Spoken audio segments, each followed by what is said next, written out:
My name is Ruth, and this week I'm going to be showing you guys some of my used notebooks. Now, I want to make a disclaimer right off the bat. I work at Chic, Sparrow, and sometimes I have access to prototypes, designs, things that Jennifer RV wants me to test, and then sometimes they get adopted by me, and then I keep them and I use them.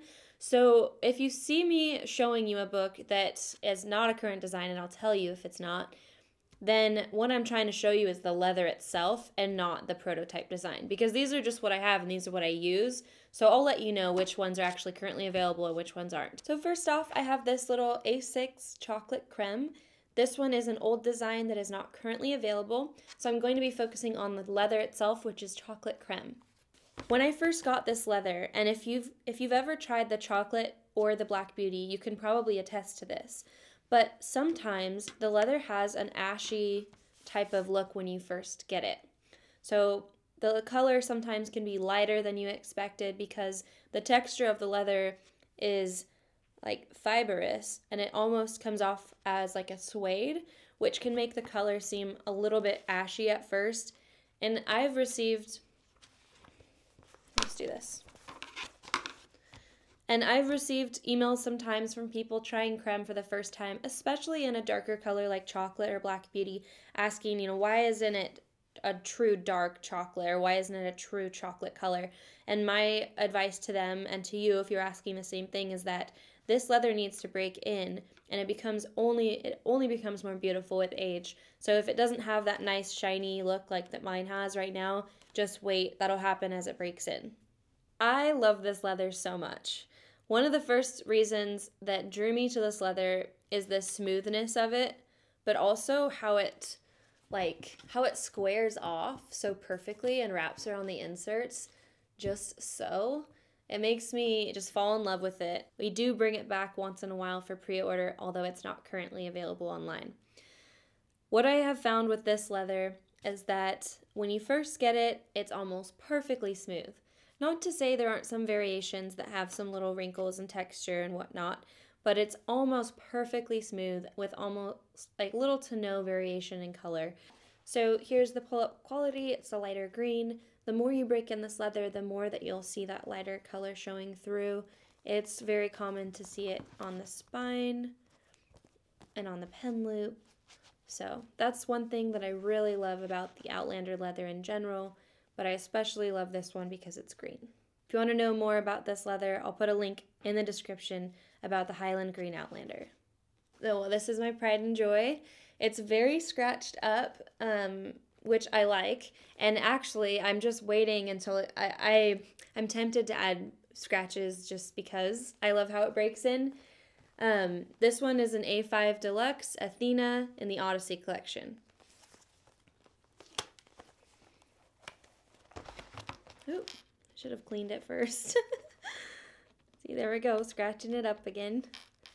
All right, so I love the Odyssey, but I am a more earth tone color gal when it comes to leather, so the Athena is definitely my favorite at this point. The Athena is something that is currently available on our website. It comes in classic and deluxe, and it has antique stitching that is very characteristic of the Odyssey collection in general. I did not opt for ink spots or cup rings on it. However, I may add them at some point. I'm just really enjoying like this nice brown color with all the little nicks and scratches that show up as light tan and light brown, and then the kind of black brown edges. I love it. So with this leather, the Odyssey is Mr. Darcy leather, and then it's made into Odyssey because it's softened by hand, and antiquing gels are added around the edges, and ink is added if you opt for it on your order. And so with it originating from Mr. Darcy leather, it's very impressionable, scratches very easily. That is the allure of it, I believe.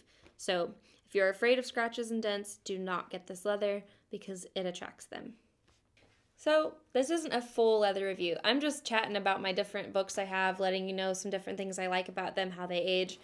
Next up, Creme Brulee. So I have a classic A5 Creme Brulee here. And then my old trusty personal deluxe Creme Brulee from when I first started working at Chic Sparrow. look at those two. This is almost brand new. This is about almost 2 years old, actually. You can really see that shine I was talking about with the chocolate creme I first showed. This is what it looks like when it breaks in. So, you know, it gets kind of a sheen to it. The degree of how much sheen it gets will depend on how you use it. And actually, oddly enough, it has a little bit to do with your pH balance as well. So, and another thing is if you wear a lot of lotion, like hand lotion, and then you're like grabbing your book, obviously that will add more over time, which might be a little bit of my secret, maybe. On the other hand, classic creme brulee I've had for less time, so it doesn't have as much patina.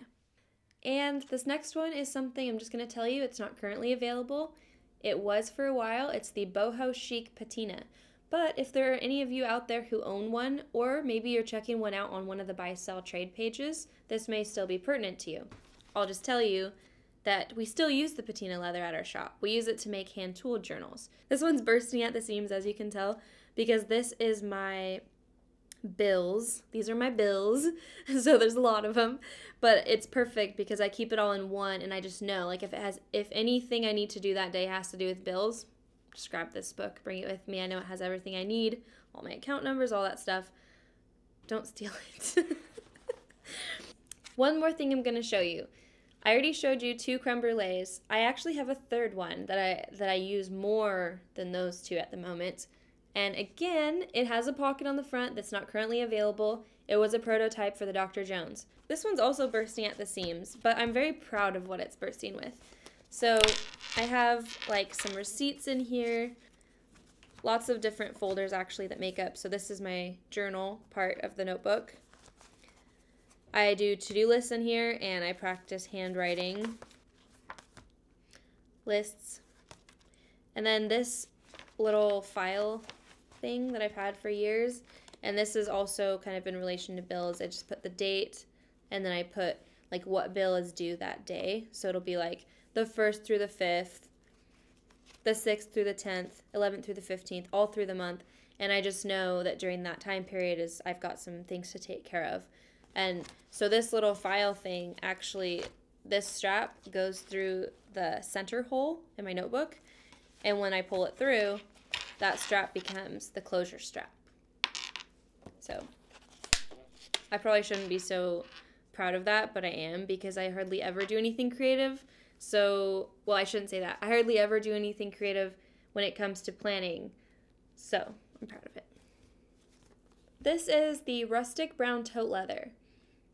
Now, it's very similar, if not almost exactly the same, as the Sojourn Tan Outlander that we used to have that's now retired.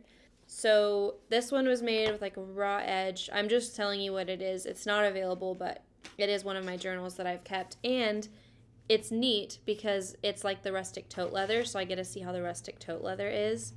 And with the Rustic Tote, you get that beautiful pull-up quality. And you'll see all these little scratches and nicks here. And so yeah, if you're wondering about the oil, like the oil tote leather, I have a tote. I've done a video on the tote, but this is a book that I have, Basic Slim.